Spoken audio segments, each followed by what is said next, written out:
Hello students, welcome. Today we are discussing about inverse trigonometric function. देखिएगा, वैसे inverse trigonometry functions आपको already हो चुका है, बट अभी अपन अकॉर्डिंग टू एनडीए किस टाइप के क्वेश्चंस आते हैं और क्या क्या इसकी प्रॉपर्टीज़ है वो सारे डिस्कस करेंगे.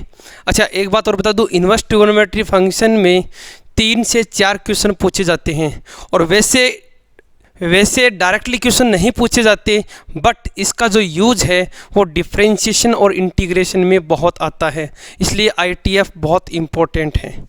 ओके, तो first of all inverse trigonometric function. तो देखिए बेटा, इन्वर्स ट्रिगोनोमेट्रिक फंक्शन में सबसे पहले इन्वर्स का क्या मतलब है. तो इन्वर्स का मीनिंग मैं आपको बता दूं कि जो भी आप लोगों ने फंक्शंस पढ़े हैं, जैसे y equal to f x, ये y equal to f x आपने फंक्शंस कर रखा है. y equal to f x में आप x में डिफरेंट वैल्यूज़ पुट करते हैं. x की जो डिफरेंट वैल्यूज जो पुट करते हैं, इसको अपन बोलते हैं डोमेन. मतलब जो एक्सेप्टेबल वैल्यूज़ है फंक्शन की वो क्या होगी, सारी डोमेन. और x की वैल्यू रखेंगे तो आपको पर्टिकुलर y की वैल्यूज आती जाएगी. इसको हम बोलते हैं रेंज. क्या बोलते हैं, रेंज. डायरेक्टली अपन ऐसे बोल सकते हैं कि अगर x की मैं कोई अलग अलग वैल्यूज़ यहाँ पुट करता हूँ तो आपको y की डिफरेंट वैल्यूज मिलती है. जैसे मान लीजिए कोई फंक्शन आपके पास F x equal to x minus 1 upon x plus का 3. ये आपका कोई फंक्शन है. अब x में अलग अलग वैल्यू रखिएगा, आपको y की अलग अलग वैल्यूज मिलती जाएगी. इसको मैंने y इक्वल टू मान लेता हूँ, तो ये वैल्यूज़ मिलती जाएगी. ओके, ये तो था सिंपल फंक्शन कि x की वैल्यू रखेंगे तो y की वैल्यू आपको मिल जाएगी. और ये सारे अपन ग्राफ प्लॉट करना सब चीज़ें की थी. ओके, बट इन्वर्स फंक्शन क्या होता है देखिएगा. इन्वर्स फंक्शन के लिए मैं सबसे पहले बता दूं आपको कि कोई फंक्शन अगर 1 1 एंड ऑन टू है, मतलब बाइजेक्टिव है. कोई फंक्शन 1 1 एंड ऑन टू है, या मैं इसको ऐसा बोल दूं कि फंक्शन बाइजेक्टिव है, तो inverse of function is exist. अगर फंक्शन 1 1 ऑन टू है,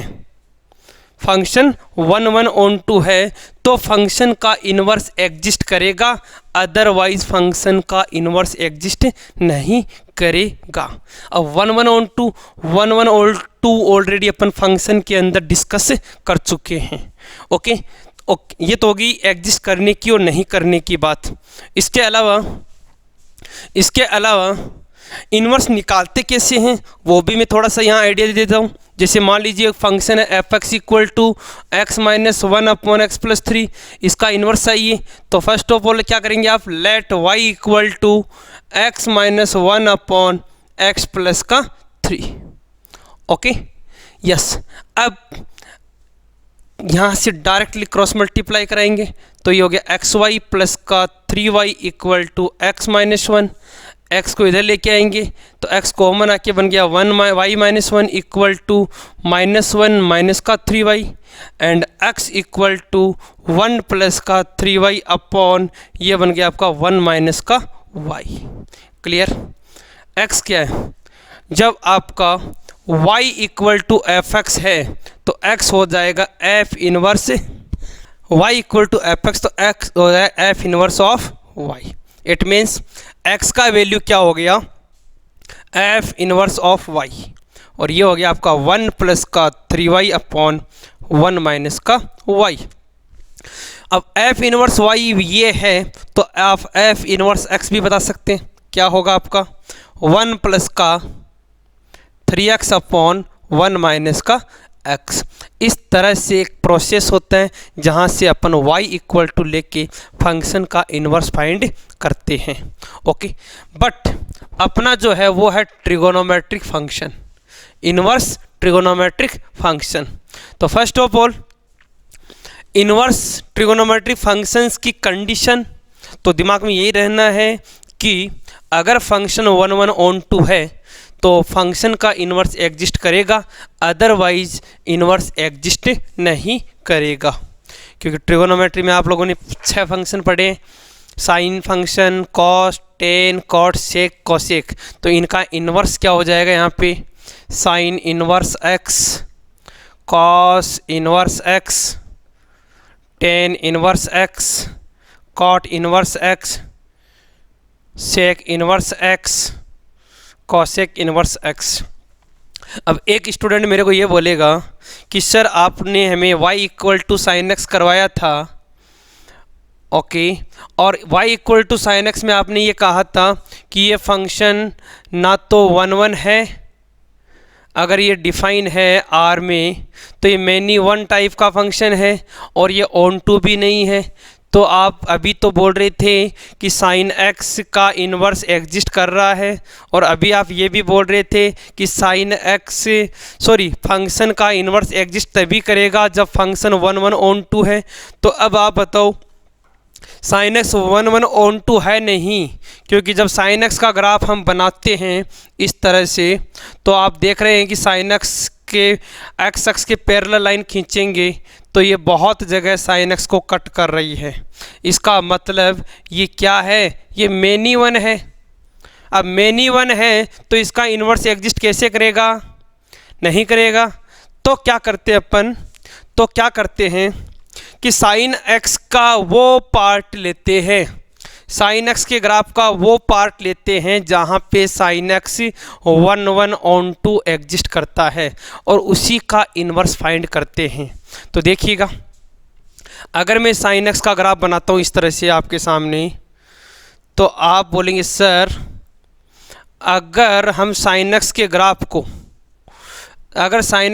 को यहाँ से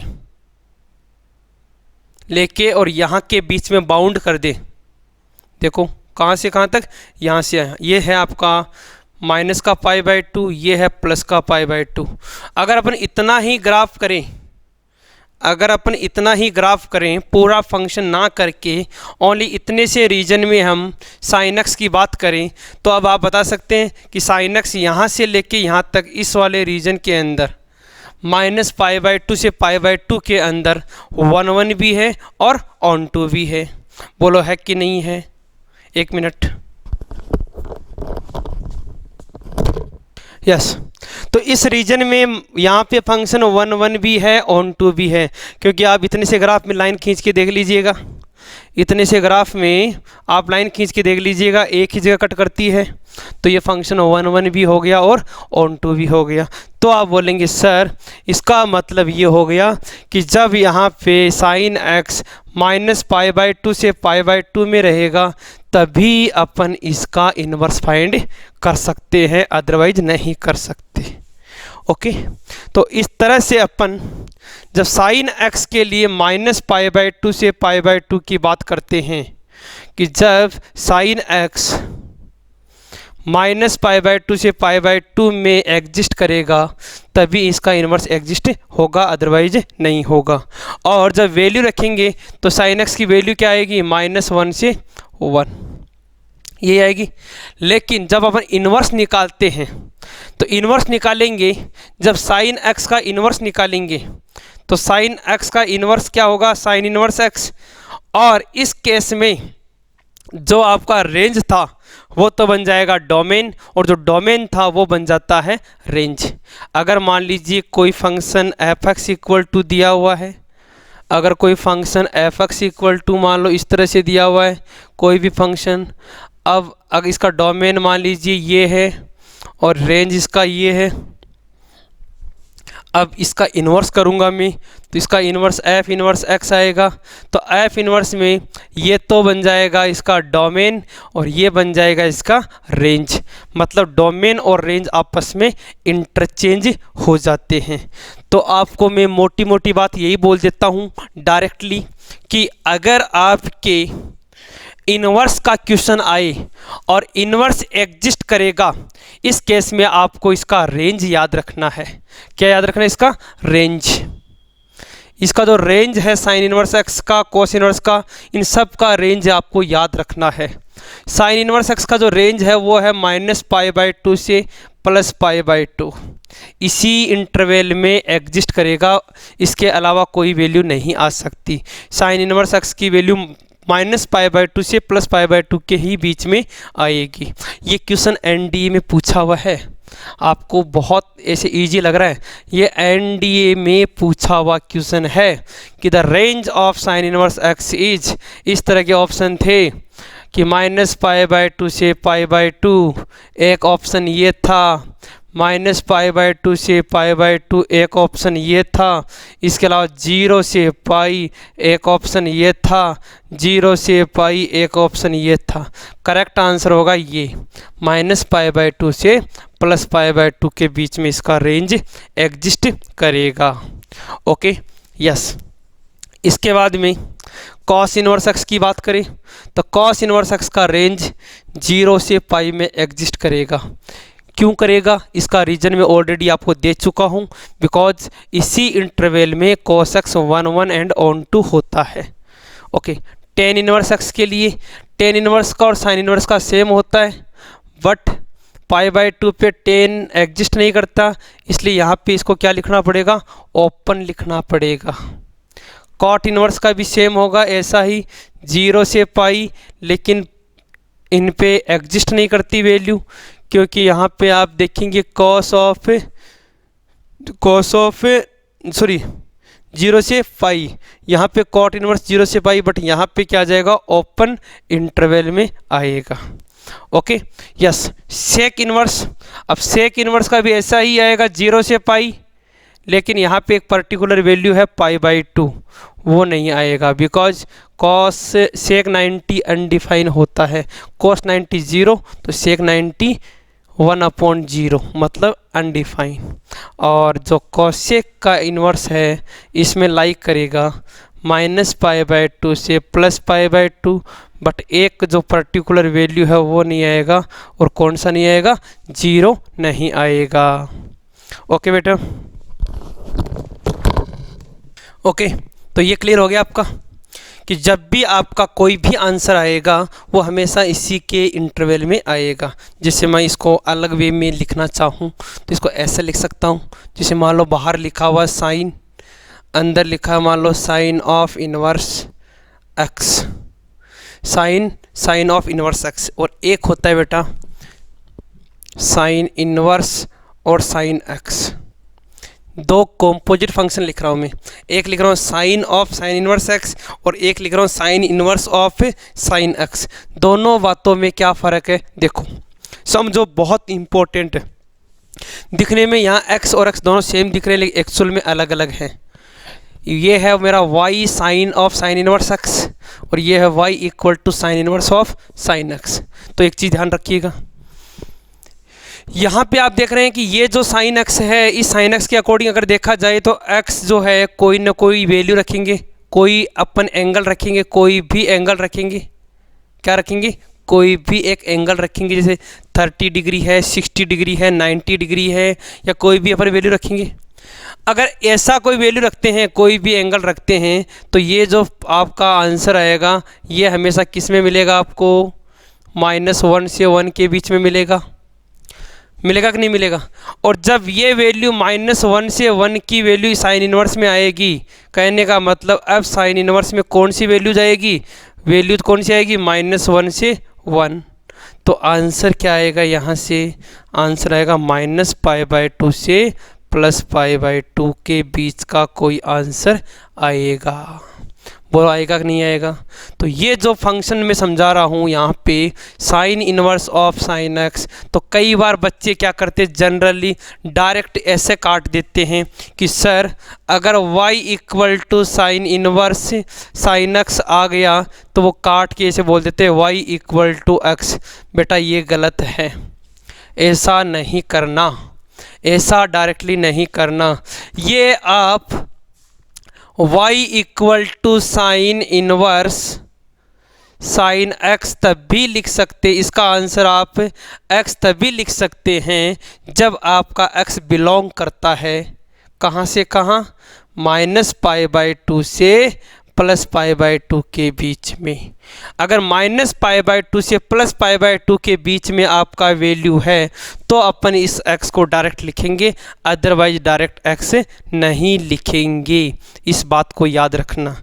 तो आप बोलेंगे फिर, तो फिर मैं आपको लिखा देता हूँ यहाँ पे एज ए आइडेंटिटी। तो मैं प्रॉपर्टी नंबर 1 के अकॉर्डिंग देखिएगा, मेरा फर्स्ट प्रॉपर्टी समझ लीजिएगा। फर्स्ट प्रॉपर्टी नंबर 1 याद रखिएगा। अगर साइन इनवर्स, यहाँ इनवर्स का साइन बाहर है और अंदर है साइन x, इसको आप डायरेक्टली क्या लिखना चाहते हैं, x। लेकिन मैं कहूँगा ये डायरेक्टली x कब लिखा जाएगा, जब x का वैल्यू बिलोंग करेगा, x बिलोंग करेगा -π/2 से π/2 में। Okay. And second cos inverse में, अब कॉस इनवर्स में क्या बन जाएगा, दिख तो रहा ना साहब यहाँ पे कॉस इनवर्स में कॉस x कब आएगा, जब x बिलोंग करेगा आपका 0 से पाई में। कहने का मतलब आपको ये सारी प्रॉपर्टीज याद रखनी है अगर इस रेंज में। और इसी तरह से लास्ट में अगर आप कॉसेक इनवर्स की बात करें कि कॉसेक इनवर्स में कॉसेक x आ गया, तो x आंसर कब देगा, जब x का वैल्यू बिलोंग करेगा -π/2 से π/2 बट नॉट 0। आपको ये सारी की सारी वैल्यूज याद रखनी है। अब एक स्टूडेंट ऐसे बोलेगा कि सर अगर मान लो इस रेंज में नहीं आ रहा हो तो क्या करेंगे, तो अपन इसको चेंज करेंगे और इस वाले इंटरवल में लेके आएंगे। Okay, yes. और सेकंड प्रॉपर्टी जो है वो भी मैं समझा देता हूँ। सेकंड प्रॉपर्टी यहाँ से कि अगर सर यहाँ बाहर साइन और अंदर साइन इनवर्स x हो, इसका भी मतलब समझा दीजिए एक बार। तो देखो बेटा, यहाँ पे जो आप x की वैल्यू रखोगे, x की वैल्यू -1 से 1 के बीच में रखोगे कुछ भी, और ये वैल्यू -1 से 1 की रहेगी, तो ये साइन इनवर्स x क्या देगा आपको, ये -π/2 से +π/2 देगा। अरे देगा कि नहीं देगा। और ये -π/2 से +π/2 अब इसके पास में आएगा साइन के पास। अब साइन के पास में कोई भी वैल्यू रखो -π/2 से +π/2 के बीच में, तो इसका आंसर हमेशा -1 से +1 के बीच में आएगा कि नहीं आएगा। कहने का मतलब आपने ये इनपुट दिया तो बताओ आउटपुट यही आ रहा है कि नहीं आ रहा, बिल्कुल यही आंसर आ रहा है। तो आप क्या बोलेंगे कि सर इसका मतलब हम ये समझ सकते हैं, प्रॉपर्टी नंबर 2 में हम ये समझ सकते हैं कि अगर बाहर कोई ट्रिगोनोमेट्री फंक्शन लिखा है, अंदर साइन इनवर्स x लिखा है, इसका आंसर हमेशा x आएगा, क्योंकि यहाँ पे x की कोई बाउंडेशन नहीं है। वैसे तो आप जानते हैं x का वैल्यू तो -1 से 1 ही लाई करता है। एंड अगर यहाँ पे साइन लिखा है और अगर मान लो कॉस लिखा है और यहाँ लिखा है कॉस इनवर्स x, तो इसका आंसर हमेशा क्या आएगा, x आएगा। अगर मान लो टेन लिखा है, अंदर लिखा है टेन इनवर्स x, क्या आंसर आएगा, x। बार मान लीजिए कॉट लिखा है, अंदर रखा हुआ कॉट इनवर्स x, आंसर क्या आएगा, x। इसी तरह सेक इनवर्स x, आंसर क्या आएगा, x। इसी तरह कॉसेक इनवर्स x, आंसर क्या आएगा, x। तो यहाँ तो हमेशा आंसर यही आएगा, बट यहाँ पे अगर बाहर इनवर्स फंक्शन है तो आपको देखना पड़ेगा कि अपना वैल्यू इंटरवल में एग्जिस्ट करता है या नहीं करता। Okay, yes. अब मैं इससे रिलेटेड कुछ क्वेश्चंस बता देता हूँ, देखिएगा। यस, क्वेश्चन है sine inverse sine 5π/3 sine inverse sine 5π/3। सबसे पहले मेरे को ये बताइए कि जो 5π/3 है क्या -π/2 से +π/2 के बीच में एग्जिस्ट करता है क्या। बोलेगा नहीं करता। तो क्या करेंगे, तो आप जानते हैं कि 5π/3 का मतलब है एक तरह से ये हो गया 150 डिग्री 150 डिग्री 150 डिग्री हो गया। 150 डिग्री कौन से क्वाड्रेंट में होता है बेटा, सेकंड क्वाड्रेंट में होता है। और सेकंड क्वाड्रेंट में 150 डिग्री को आप ऐसा भी लिख सकते हैं चाहे तो, sine pi minus pi by 3, sorry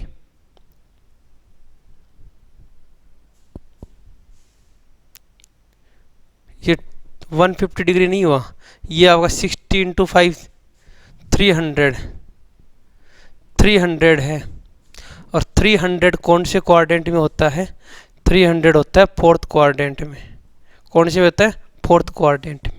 तो फोर्थ क्वाड्रेंट में ये जो साइन 5 पाई बाई 3, इसको हम लिखेंगे sine of 2 pi minus pi by 3। कोई दिक्कत है क्या? क्योंकि 5 पाई बाई 3 है तो ये हो गया 2 पाई माइनस 5 पाई बाई 3, एक ही बात है। सोल्व करके दे लो, 3 2 6 minus 1 5 pi by 3। Okay, sine inverse. Okay, sine of inverse. अब यहाँ से देखिएगा, साइन 360 माइनस थीटा क्या होता है? आप कहेंगे सर माइनस का साइन ऑफ थीटा, ऐसा समझ लीजिएगा। और चाहे तो आप इसको ऐसा भी लिख सकते हैं, sign inverse sign of minus pi by 3। कोई दिक्कत है किसी को? अब आप कहेंगे सर बताइए ये वाली वैल्यू इस इंटरवल में बिलोंग करती है क्या? आप कहेंगे यस करती है। तो आप यहाँ से कैंसिल करके माइनस पाई बाई 3 आंसर लिख सकते हैं। अदरवाइज आप डायरेक्टली ये आंसर नहीं लिख सकते हैं। क्लियर हो गया?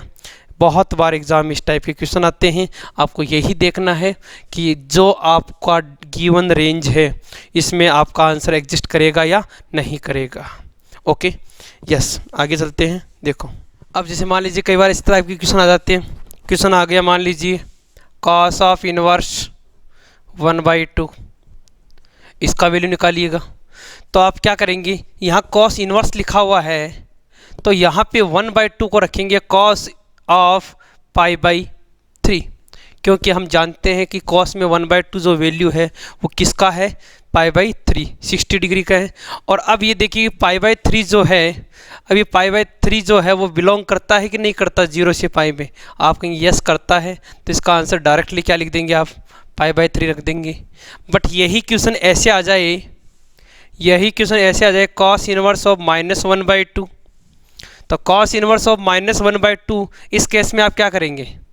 अगर इसी के अकॉर्डिंग देखा जाए तो आप इसको ऐसा लिख सकते हैं माइनस कॉस पाई बाई 3। ठीक है भाई। अब देखिएगा ये माइनस एज इट इज़ है और कॉस ऑफ 60 1/2 का वैल्यू होता है। अब आप ये बात ऑलरेडी जानते हैं कि कॉस ऑफ माइनस थीटा जो है वो कॉस ऑफ थीटा होता है, तो यहाँ पे माइनस को तो रख नहीं सकते और माइनस का वैल्यू लाई भी नहीं करता यहाँ पे। तो आप क्या करेंगे? तो आप बोलेंगे सर कॉस इनवर्स, ये जो माइनस का कॉस थीटा होता है इसको हम कॉस 180 माइनस थीटा लिख सकते हैं, बिकॉज सेकंड क्वाड्रेंट में cos 180 minus theta minus cos theta होता है। तो ये क्या हो जाएगा? Cos of pi minus pi by 3। अब आपका यहाँ से ये कैंसिल हो जाएगा और आंसर हो गया पाई minus pi by 3 2 pi by 3, because 2 pi by 3 इस इंटरवल में लाई करता है। तो ये कई बार प्रिंसिपल वैल्यू निकालने का क्वेश्चन आ जाता है। तो ये आपकी 2 प्रॉपर्टीज हो गई। ओके बेटा, इसके बाद में अपन आते हैं नेक्स्ट थर्ड प्रॉपर्टी के ऊपर। देखिएगा थर्ड प्रॉपर्टी क्या है।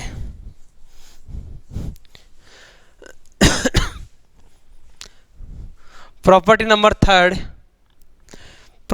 थर्ड याद रखिए, पाई बाई 2 वाली। क्या प्रॉपर्टी थर्ड? अच्छा, इससे पहले एक प्रॉपर्टी ये याद कर लीजिए, साइन इनवर्स ऑफ -x या फिर टेन इनवर्स ऑफ -x या फिर कॉसेक इनवर्स ऑफ -x। और 3 है आपके cos inverse of -x, cot inverse of -x and sec inverse of -x।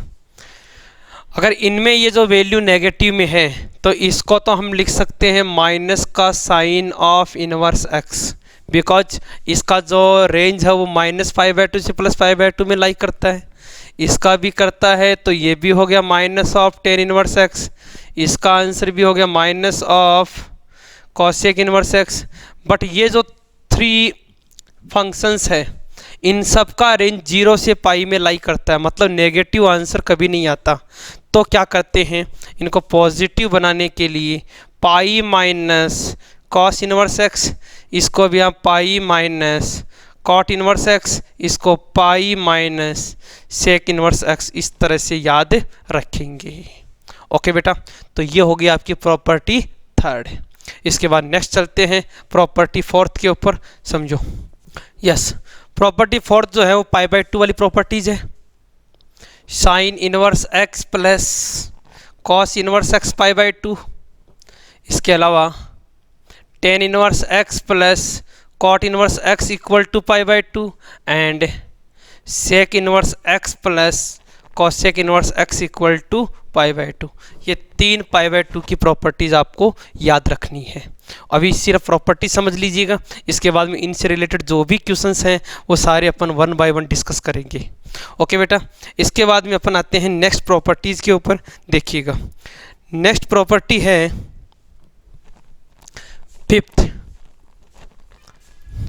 Fifth property. देखो बेटा, प्रॉपर्टी फिफ्थ में अगर मान लीजिए साइन इनवर्स में आपका 1/x लिखा हुआ है, इसको आप लिख सकते हैं कॉसेक इनवर्स में x, एंड कॉस में लिखा हुआ मान लीजिए कॉस इनवर्स 1/x लिखा हुआ है, इसको आप लिख सकते हैं sec inverse x। Tan inverse में मान लीजिए 1/x लिखा हुआ है, इसको रख सकते हैं cot inverse x, and cot inverse में मान लीजिए 1/x है, इसको लिख सकते हैं tan inverse x। Sec inverse में 1/x लिखा हुआ है, इसको लिख सकते हैं cos inverse x, and cosec inverse में 1/x है, इसको लिख सकते हैं साइन ऑफ इनवर्स x। हालांकि इनके पर्टिकुलर x का डोमेन होता है, बट अपने जो एनडीए में है वो इसी लेवल के क्वेश्चन आते हैं, तो मैं यहाँ पे आपको ज़्यादा कंफ्यूज नहीं करना चाहता इनकी डोमेन रेंज बता के। मैं डायरेक्टली आपको फॉर्मूले बता रहा हूँ, जिस लेवल के क्वेश्चन अपने एग्ज़ाम में आते हैं मैं उसी लेवल की बात कर रहा हूँ। ओके बेटा, यस। इसके बाद में अपन आते हैं नेक्स्ट प्रॉपर्टीज़ के ऊपर। देखिएगा, इसके अलावा नेक्स्ट प्रॉपर्टीज़ पे आते हैं। नेक्स्ट प्रॉपर्टी याद रखिएगा बेटा, sine inverse x plus sine inverse y। यहाँ पे ये जो x है मैं इसको पॉजिटिव ले रहा हूँ, y है इसको भी पॉजिटिव ले रहा हूँ, तो इसका आइडेंटिटी बन जाएगा sine inverse x under root 1 minus y square plus y under root 1 minus x square. और इसका एक आइडेंटिटी और होता है इसी के अंदर, पाई माइनस साइन इनवर्स करके, as it is x root 1 minus y square plus y root 1 minus x square.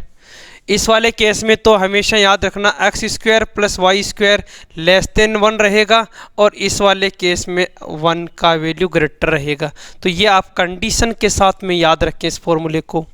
And अगर माइनस का केस आता है, साइन इनवर्स x माइनस से साइन इनवर्स y, तो इस केस में कोई दिक्कत नहीं, आप डायरेक्टली याद रखें sine inverse x under root 1 minus y square minus y under root 1 minus x square.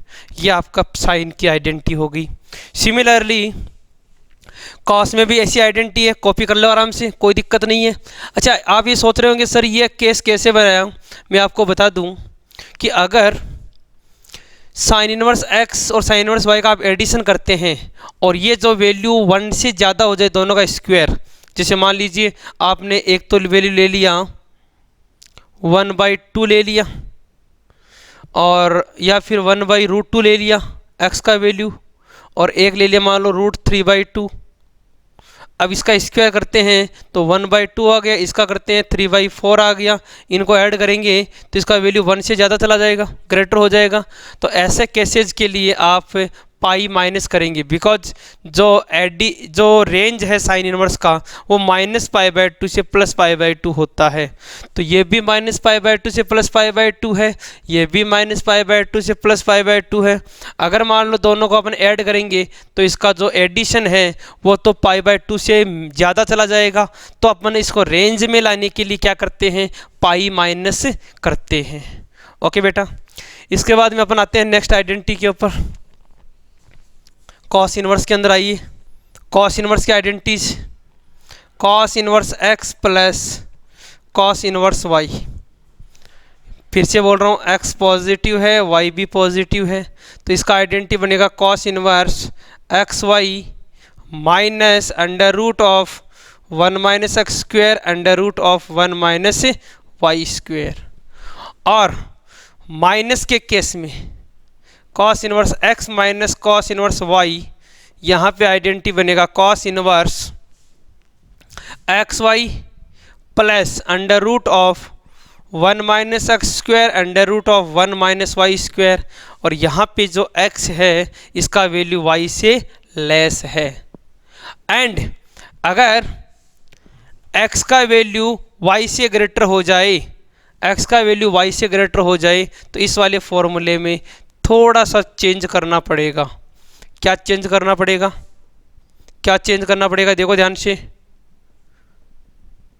इसके आगे माइनस का साइन लगा देना, क्योंकि अंदर से माइनस मिलेगा और अंदर वाले माइनस को बाहर वाले माइनस से मल्टीप्लाई करेंगे, अंदर वाले माइनस को बाहर वाले माइनस से मल्टीप्लाई करेंगे तो आपका क्या बन जाएगा? प्लस बन जाएगा। इस केस में आप हमेशा इस बात को याद रखें। ओके बेटा, तो ये होगी कॉस इनवर्स की आइडेंटिटीज।